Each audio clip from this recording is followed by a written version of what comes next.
आप सभी प्यारे विद्यार्थियों का इस वीडियो में स्वागत है। और आज इस वीडियो में क्लास 10th के लिए सोशल साइंस का ऑब्जेक्टिव लेकर आए हैं, जो कि सभी प्रश्न आपके एग्जाम से रिलेटेड हैं। तो चलिए हम बिना देरी किए हुए प्रश्न की ओर चलते हैं और आप इस वीडियो को पूरा देखें और अच्छा से समझें कैसे कैसे क्वेश्चन हैं, और इससे भी वीवीआई प्रश्न है, इसलिए इस वीडियो को पूरा स्किप न करके पूरा देखें। चलिए, सोशल साइंस का यानी कि एसएसटी सोशल साइंस का ये क्वेश्चन है और आपको इसको अच्छे से देखना है। चलिए इसमें पहला सवाल की ओर चलते हैं। पहला सवाल क्या है कि गांधी जी ने भारत में सत्याग्रह का पहला प्रयोग कहाँ किया? तो भारत में गांधी जी ने जो है चंपारण में पहला सत्याग्रह का प्रयोग किया था। ठीक है, राइट आंसर क्या हो जाएगा? ए हो जाएगा। ठीक है, चलिए दूसरा नंबर क्या है कि अखिल भारतीय किसान सभा का गठन कब और कहाँ हुआ? तो अखिल भारतीय किसान सभा का गठन जो है वो लखनऊ में 1936 में हुआ था। अखिल भारतीय किसान सभा का गठन लखनऊ में 1936 में। ठीक है, उसके बाद है तीसरा कि निम्नलिखित में से किसने पटना का नाम अजीमाबाद किया? तो किसने पटना का नाम अजीमाबाद किया था? तो वो जो हो जाएगा अजीमू शाह ने किया था। ठीक है, चलिए चौथे सवाल को देखते हैं। चौथा सवाल क्या कहता है कि नरोत्तम सिंहानुक कहाँ के शासक थे? तो नरोत्तम सिंहानुक जो थे वो कंबोडिया के शासक थे। राइट आंसर क्या हो जाएगा? कंबोडिया। ठीक है, नेक्स्ट क्वेश्चन देखते हैं। पांचवा नंबर कि भारत में न्यूनतम मजदूर कानून किस वर्ष पारित हुआ था? तो भारत में न्यूनतम मजदूर कानून किस वर्ष पारित हुआ था? तो ये जो है 1948 में पारित हुआ था। राइट आंसर क्या हो जाएगा? डी नंबर हो जाएगा। ठीक है, छठे सवाल को देखते हैं। छठा सवाल है कि यूरोप वासियों के लिए किस देश का साहित्य एवं विज्ञान प्रेरणा स्रोत है? तो यूरोप वासियों के लिए जो है वो इंग्लैंड विज्ञान का प्रेरणा स्रोत है। ठीक है, चलिए उसके बाद है सातवां नंबर कि राष्ट्रवाद की अवधारणा का जन्म किस घटना से माना जाता है? तो राष्ट्रवाद की अवधारणा जो है वो पुनर्जागरण की घटना के बाद हुआ था। ठीक है, चलिए नेक्स्ट सवाल आठवां सवाल को देखते हैं। आठवां सवाल क्या कहता है कि मेटरनिक कौन था? तो मेटरनिक जो था वो ऑस्ट्रिया का चांसलर था। मेटरनिक कौन था? तो ऑस्ट्रिया का चांसलर था। ठीक है, चलिए नेक्स्ट सवाल को देखते हैं कि महात्मा गांधी को चंपारण आने का निमंत्रण किसने दिया था? तो महात्मा गांधी को चंपारण आने का निमंत्रण जो है वो राजकुमार शुक्ल ने दिया था। राइट आंसर क्या हो जाएगा? सी। ठीक है, चलिए 10वां नंबर सवाल को देखते हैं कि लखनऊ समझौता किस वर्ष हुआ? तो लखनऊ समझौता जो है आपको पता होना चाहिए कि ये जो है 1916 में हुआ था। राइट आंसर क्या हो जाएगा? ए। ठीक है, चलिए नेक्स्ट सवाल को देखते हैं कि डॉक्टर राजेंद्र प्रसाद का जन्म स्थान कहाँ है? तो डॉक्टर राजेंद्र प्रसाद का जन्म स्थान जो है वो बिहार में हुआ था। ठीक है, कहाँ हुआ था? बिहार में। ठीक है, चलिए नेक्स्ट सवाल, भारत में पहला देसी जूट मिल किस शहर में स्थापित हुआ था? तो पहला देसी जूट मिल जो है भारत में वो जो है कलकत्ता में स्थापित हुआ था। राइट आंसर क्या हो जाएगा? ए हो जाएगा। ठीक है, चलिए इसमें सभी प्रश्न वीवीआई है, इसलिए अच्छा से देखिए और अपने दोस्तों में भी शेयर कीजिए। वीडियो को लाइक करना ना भूलें, क्योंकि आपका एक लाइक जो है हमें मोटिवेट करता है। तो अभी तक वीडियो को लाइक नहीं किया है तो इसे लाइक ज़रूर कर दें।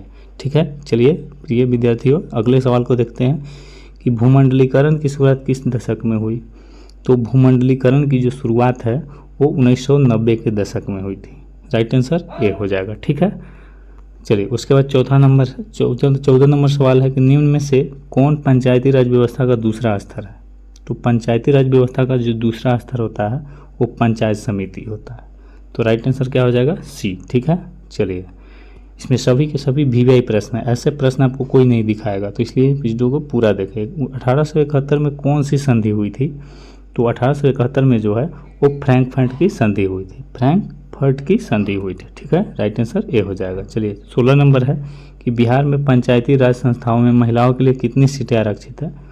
तो पंचायती राज के लिए जो है बिहार में महिलाओं के लिए 50% सीट आरक्षित है। राइट आंसर ए हो जाएगा। ठीक है, चलिए 17 नंबर क्या है कि निम्नतलीय जल जमाव वाले क्षेत्र को कहा जाता है? तो निम्नतलीय जल जमाव वाले क्षेत्र को जो है वो क्या कहा जाता है?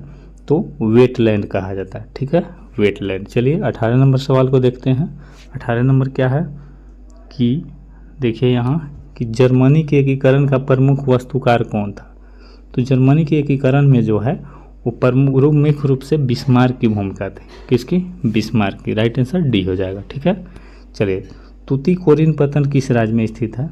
तो तूतीकोरिन पत्तन जो है वो तमिलनाडु में स्थित है। राइट आंसर सी हो जाएगा। ठीक है, चलिए उसके बाद 20वां नंबर है कि स्वर्णिम चतुर्भुज योजना महामार्ग किस शहर को नहीं जोड़ता है? तो 20 का जो राइट आंसर क्या हो जाएगा? गुवाहाटी को नहीं जोड़ता। दिल्ली, चेन्नई, कोलकाता से होकर गुजरता है, लेकिन गुवाहाटी से होकर नहीं गुजरता है। चलिए 21वां नंबर है कि भारत का डाक विभाग कितने जोनों में विभाजित है? तो भारत का डाक विभाग जो है वो कितने जोन में विभाजित है? तो 8 जोन में विभाजित है। कितने? 8 जोन में। ठीक है, चलिए नेक्स्ट सवाल। ऐसे ऐसे प्रश्न एग्जाम में आते हैं, तो इस वीडियो को पूरा देखें और मेरे चैनल को सब्सक्राइब अभी तक नहीं किया है तो ज़रूर कर ले, ताकि ऐसे ऐसे वीडियो आपको मिलता रहे। ठीक है, 2011 के जनगणना के अनुसार बिहार की साक्षरता दर क्या है? तो 2011 के जनगणना के अनुसार बिहार की साक्षरता दर जो है वो 61.8% है। राइट आंसर सी हो जाएगा। ठीक है, चलिए बिहार की पहली रेल लाइन कौन थी? तो बिहार की जो पहली रेल लाइन थी वो ईस्ट इंडिया रेलवे थी। East India Railway. Right answer B हो जाएगा। ठीक है, चलिए उसके बाद है कि कहलगांव तापीय विद्युत परियोजना किस जिला में अवस्थित है? तो कहलगांव जो है आपको भागलपुर में अवस्थित है। राइट आंसर बी हो जाएगा। ठीक है, 25 कि बिहार की राजधानी है, तो सबको पता होगा कि बिहार की राजधानी जो है पटना में है। ठीक है, चलिए 26 नंबर तीनकठिया प्रणाली किन पर लागू हुआ थी? तो तीनकठिया प्रणाली जो है वो किसानों पर लागू हुई थी। कहाँ? चंपारण के किसानों पर तीनकठिया प्रणाली लागू हुई थी। राइट आंसर ए हो जाएगा। उसके बाद है कि इनमें से कौन चिपको आंदोलन से संबंधित है? तो चिपको आंदोलन से जो संबंधित है वो सुंदरलाल बहुगुणा है। राइट आंसर सी हो जाएगा। ठीक है, 28 नंबर देखते हैं कि सुंदरवन किस राज्य में है? तो सुंदरवन जो है आपको पता होना चाहिए कि पश्चिम बंगाल में स्थित है। राइट आंसर ए हो जाएगा। ठीक है, चलिए 29 नंबर सवाल, इनमें कौन लोहा का अयस्क है? तो लोहा का अयस्क जो होता है इसमें से कौन हो जाएगा? हेमेटाइट हो जाएगा। राइट आंसर सी हो जाएगा। ठीक है, 30वां नंबर है कि सबसे घटिया कोयला है। तो सबसे घटिया कोयला का जो नाम होता है वो पीट होता है। ठीक है, चलिए इस वीडियो में इतना ही। अगले वीडियो के लिए चैनल को सब्सक्राइब करके ज़रूर रखें। तब तक के लिए धन्यवाद।